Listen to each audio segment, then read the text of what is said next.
ఉద్యోగ ఉపాధి అవకాశాలు ప్రతి వాళ్లకు ఉద్యోగ అవకాశాలు రాకపోవచ్చు, కానీ కుల వృత్తులను చేతి వృత్తులను బలోపేతం చేసి వాళ్ళకు అవకాశాలు కల్పిస్తే ఆ కుటుంబాలు ఆర్థికంగా నిలబడతాయి. ఆ కుటుంబాలు ఆర్థికంగా నిలబడితే వాళ్ళ పిల్లలను చదివించుకోవడానికి అవకాశం ఉంటుంది.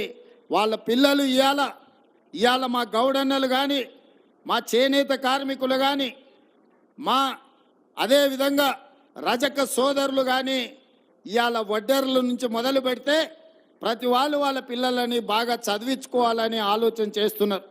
అందుకే నేను కుల వృత్తులు చేతు వృత్తుల మీద ఆధారపడ్డ మా సోదరులకు నేను విజ్ఞప్తి చేస్తున్నా, పిల్లలను బాగా చదివించండి. మీ పిల్లలు, మీరు, మీ తాతలు, మీ ముత్తాతలు కుల వృత్తిని నమ్ముకొని బ్రతికినరు. ఆ వృత్తి తప్ప మీకు ఇంకో వృత్తి రాకపోవడం వల్ల ఆర్థికంగా దెబ్బతింటున్నారు. కానీ మీ పిల్లలను తప్పకుండా ప్రతి కుటుంబంలో మీ పిల్లల్ని కుల వృత్తికి అంకితం చేయకుండా వాళ్ళను బాగా చదివించండి. వాళ్ళు డాక్టర్లు, లాయర్లు, ఇంజనీర్లు, ఐఏఎస్లు, ఐపీఎస్లు కావాలి. ఈ తెలంగాణ రాష్ట్ర పునర్నిర్మాణంలో భాగస్వాములై శాసనాలు చెయ్యాలి, శాసనసభ్యులు కావాలి, చట్టాలను చేసే స్థాయికి వాళ్ళు ఎదగాలి. అప్పుడే పాలితులుగా ఉన్న బలహీన వర్గాలు పాలకులుగా మారుతారు. పాలకులు కావాలంటే చదివే ఏకైక మార్గము. మీ పిల్లల్ని బాగా చదివించండి.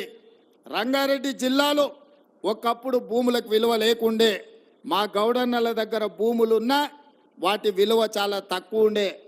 కానీ ఐటీ కంపెనీలు, ఫార్మా కంపెనీలు వచ్చి ఔటర్ రింగ్ రోడ్ వచ్చిన తర్వాత, కాంగ్రెస్ పార్టీ వీటన్నిటిని అభివృద్ధి చేసిన తర్వాత ఇవాళ మీ భూముల విలువ పెరిగింది.